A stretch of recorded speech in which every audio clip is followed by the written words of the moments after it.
बिस्मिल्लाहिर्रहमानिर्रहीम रब्बिश्रह ली सदरी व यस्सिर ली अमरी वहलुल उक़दतम मिन लिसानी यफ़क़हू क़ौली सदक़ल्लाहुल अज़ीम।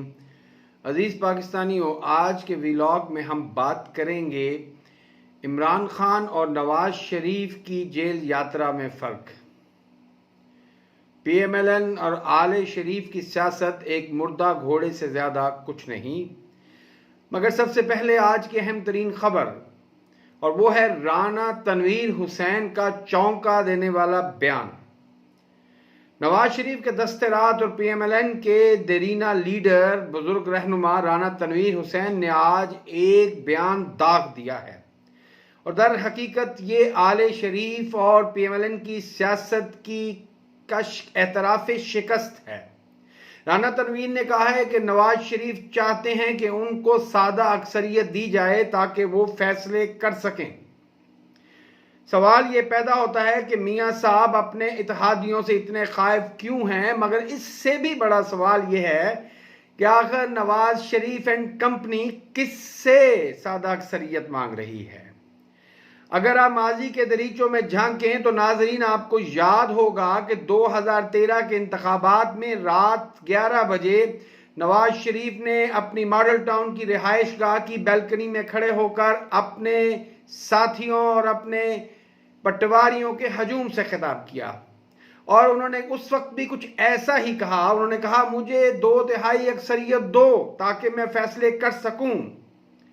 और उस वक्त के सियासी मुबस्सरीन ने मुत्तफिका तौर पे कहा कि ये मियां साहब जनरल कियानी और जस्टिस इफ्तिखार चौधरी को पैगाम दे रहे हैं कि उन्हें इतनी अक्सरियत दो 1997 की तरह कि फिर वो जो चाहें कर सकें, वो अपनी मर्जी से अदलिया को भी अपने पैरों तले रोंद सकें और फौज के सरबराहों को भी चलता करें। हैरान कुन तौर पे ऐसे में कि जब मियां साहब की सियासत की कश्ती डामाडोल है, मियां साहब खुद सदा याफ्ता मुजरिम हैं और उनकी शोहरत इस वक्त हमारे पैरों की खाक बन चुकी है, अवाम उसको अपने पैरों तले रोंद चुके हैं। ऐसे में हैरान कुन तौर पे मियां साहब सादा अक्सरियत मांग रहे हैं। तो हम इसमें एक हौसला अफजा बात यह है कि अब मियां साहब 2/3 अक्सरियत से सादा अक्सरियत पे आ गए हैं।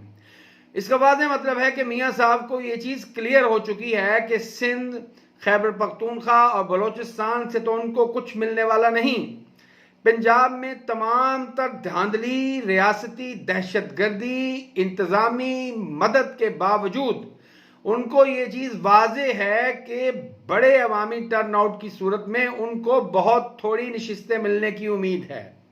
बाद मुबस्सरीन तो ये कहते हैं कि सवाल ये पैदा होता है कि क्या आले शरीफ लाहौर से कोई एक भी नशिस्त जीत सकते हैं या नहीं।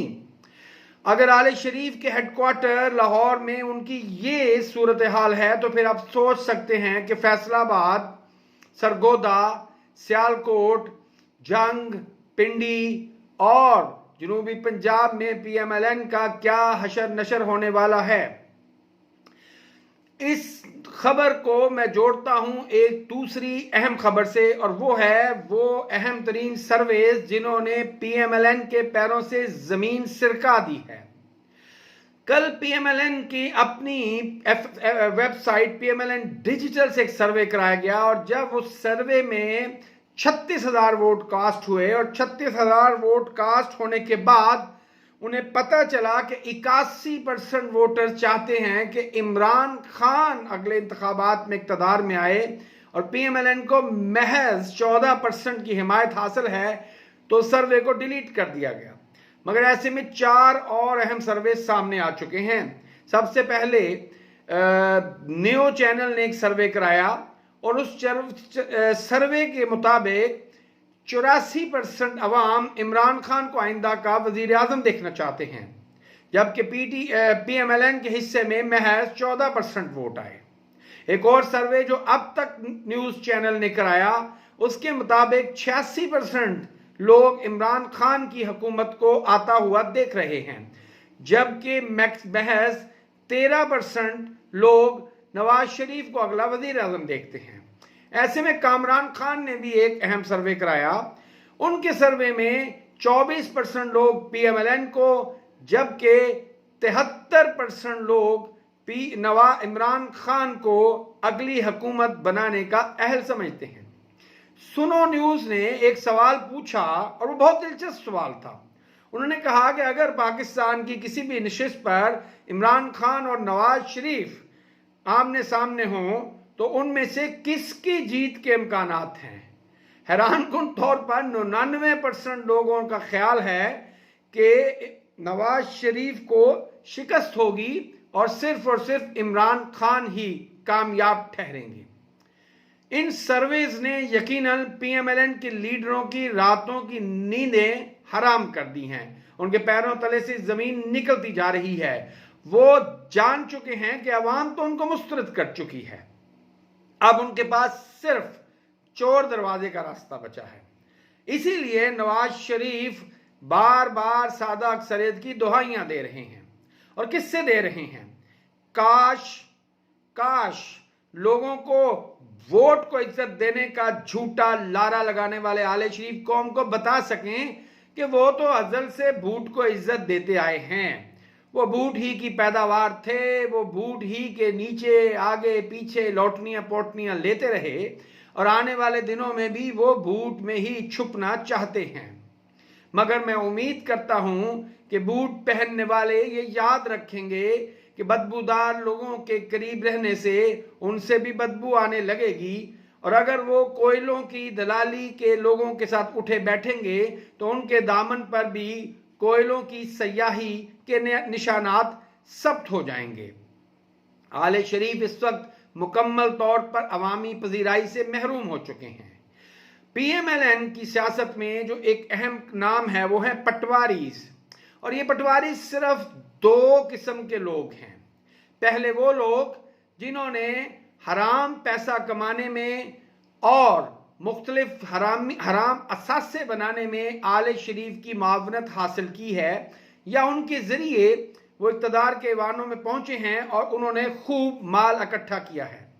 और दूसरी तरफ वो लोग हैं जो स्टंटेड ग्रोथ के मारे हुए हैं, यानी कि जिनकी ज़हनी और जिस्मानी बढ़ोतरी उस हद तक नहीं हो सकी जो एक सेहतमंद और बाशऊर इंसान की होनी चाहिए।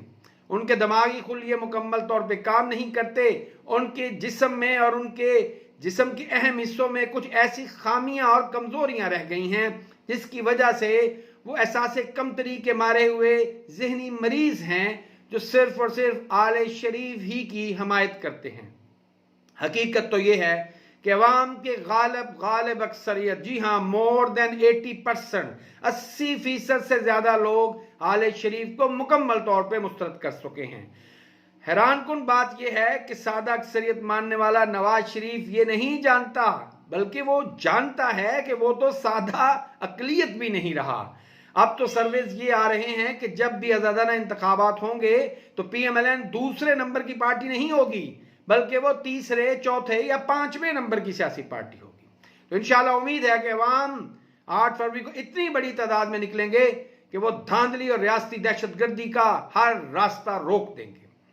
अब मैं आखिरी और अहम नुक्ते की तरफ आता हूं कि अक्सर कहा जाता है कि नवाज शरीफ जेल में गया तो अब इमरान खान गया है तो क्या बड़ी बात है। आए एक जायजा लेते हैं कि इमरान खान और नवाज शरीफ के जेल में क्या फर्क है। इमरान खान को एक तंग और तारीक कोठरी में बंद किया गया है। इमरान खान को पिछले 92 दिन में एक दफा सिर्फ उसके बच्चों से व्हाट्सएप पर बात करवाई गई है। इमरान खान से सिर्फ उसके अहले खाना या चंद वकला को मिलने की इजाजत दी जाती है, वो भी एक बड़े तरद्दुद के बाद। इमरान खान के पास ना एयर कंडीशन है, ना एयर कूलर है और ना ही उनके पास मोबाइल की सहूलत है। वो जेल के मैनुअल के मुताबिक दिया हुआ खाना खाते हैं और उनको अवाम की नजरों से इस हद तक दूर किया गया है कि उनके केसेस भी जेल ट्रायल की सूरत में हो रहे हैं। जबकि इसके बरक्स कौम को भूलना नहीं चाहिए, और मैं याद कराता चलूं कि आले शरीफ जब जेल में जाते हैं तो उनको एयर कंडीशनड कमरे मुहैया किए जाते हैं। उनको वो फ्राई पैन भी मुहैया किए जाते हैं जिनके साथ चूल्हा मुहैया होता है और वो चूल्हे पर फ्राई पैन को गर्म करके अपने कपड़े भी इस्त्री कर लेते हैं। और उनके नाश्ते में पाए और निहारी होती है और उनके दोपहर और रात के खानों में करेले गोश्त, आलू गोश्त, कीमा मटर और न जाने कौन कौन की अनवा इकसाम के खाने होते हैं। मियां नवाज शरीफ रोज एक लंबी लिस्ट देते थे कि आज ये लोग मुझसे मुलाकात करेंगे। वो उनके साथ खुशगप्पियां करते थे, शेर व शायरी से महजूज होते थे और उनके साथ लतीफ़े शेयर करते थे। और फिर उनकी अच्छी तवाज़ो मुख्तलिफ किस्म के खानों और मशरूबात से की जाती थी। मियाँ साहब दुनिया भर में जिससे चाहे मोबाइल पे बात कर सकते थे और अपने लिए NRO की डील्स हासिल करते थे। और ये वही नवाज शरीफ हैं जिन्होंने 1, 2 नहीं 3 NROs हासिल किए और हर बार ताकतवर लोगों के साथ उन्होंने डील की, कौम के मुफादात का सौदा किया, अपनी जान माल और आल को बचाया और कभी जद्दा तो कभी लंदन भाग गए। फिर ये वही नवाज शरीफ हैं जिनकी जेल में बैठे बैठे ऐसे इंतजामात किए गए कि उनके प्लेटलेट्स गिर गए और फिर उनकी जाली मेडिकल रिपोर्ट्स भी बाआसानी बन गई। नाजरीन, इमरान खान और मियां नवाज शरीफ की जेल में कोई मवाजना नहीं। इमरान खान एक सियासत का कैदी है, वो सियासत का कैदी है, वो सियासत का सुल्तान है, वो सियासत का गाजी है। एक शख्स ऐसा है जो मुल्क से भागने को बेताब था और इमरान खान ऐसा है कि जिसको भागने और जिसको मुल्क से निकालने के लिए ताकतवर लोग बेताब हैं, लेकिन वो जाने को तैयार नहीं है। तो खुदारा पाकिस्तानी कौम हक और सच को जान कर जिए। खुदा के वास्ता है, अपने बच्चों के मुस्तकबिल का, अपने बच्चों के कल का सौदा इतना सस्ता मत कीजिएगा कि कल को आपको पछताने के लिए भी कुछ ना मिले। अल्लाह आप सब का और पाकिस्तान का हामी और नासिर हो। पाकिस्तान जिंदाबाद, पाकिस्तानी कौम पाइंदाबाद। शुक्रिया, वस्सलाम।